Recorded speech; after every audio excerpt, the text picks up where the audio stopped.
আগামী মে মাসের পর থেকে বাংলাদেশকে চুক্তির পুরো বিদ্যুৎ সরবরাহ করবে ভারতের আদানি পাওয়ার। চুক্তিতে ১৬০০ মেগাওয়াট বিদ্যুৎ পাবে বাংলাদেশ, এমন খবর প্রকাশ করেছে রয়টার্স। তবে চুক্তির পুরো বিদ্যুৎ সরবরাহ করলেও বিদ্যুতের দাম কমানো ও কর সুবিধা দিতে রাজি হয়নি আদানি, যদিও এ ব্যাপারে বাংলাদেশের পক্ষ থেকে আগ্রহ ছিল বেশ। এর আগে বৈদেশিক মুদ্রার রিজার্ভ ঘাটতির কারণে বিদ্যুতের মূল্য পরিশোধে বিলম্ব হয়, যার কারণ দেখিয়ে গত বছরের ৩১ আগস্ট বাংলাদেশে বিদ্যুৎ সরবরাহ কমিয়ে অর্ধেক করে দেয় Gautam Adani company. ১ November ৮০০ megawatt ক্ষমতা সম্পন্ন একটি বিদ্যুৎ কেন্দ্র বন্ধ করে দেয় তারা। শীত মৌসুমে বিদ্যুতের চাহিদা কমে যাবে, সে কারণে বাংলাদেশও বিদ্যুৎ সরবরাহ অর্ধেক কমিয়ে দেওয়ার অনুরোধ জানায়। এর প্রেক্ষিতে আদানি পাওয়ার বিদ্যুৎ সরবরাহ অর্ধেক কমিয়ে দেয়। সেই সঙ্গে মূল্য পরিশোধের বিষয়টি তো ছিলই।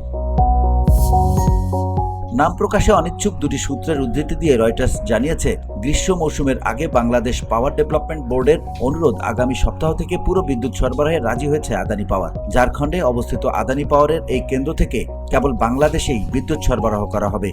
ধুলো, ময়লা ও ক্ষতিকর ধূলিকণা থেকে নিমিষেই মুক্তি দেয় চৌধুরী এয়ার পিউরিফায়ার। এর শক্তিশালী সাকশন ঘরের কোনায় কোনায় লুকিয়ে থাকা সকল ধুলা টেনে ফিল্টার করে এবং বের করে আনে নির্মল ও স্বাস্থ্যকর হাওয়া। সূত্র দুটি আরও জানিয়েছে, আদানি পাওয়ার বিদ্যুৎ সরবরাহের বিষয়ে রাজি হলেও ঢাকার অন্যান্য অনুরোধ মানতে রাজি হয়নি। গত মঙ্গলবার আদানি পাওয়ারের সঙ্গে ভার্চুয়াল বৈঠক করে BPDB. VOD Bangla news desk.